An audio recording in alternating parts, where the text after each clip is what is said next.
అందుకే ఆత్మ విలువ విశ్వాసులకు అర్థమైందా?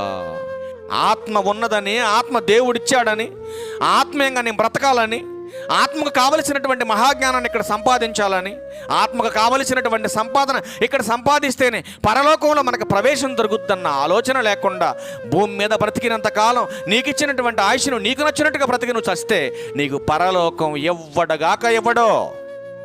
చాలామంది మందిరానికి వెళ్తున్న వాళ్ళకి మరొక జీవితం ఉందని తెలియదండి.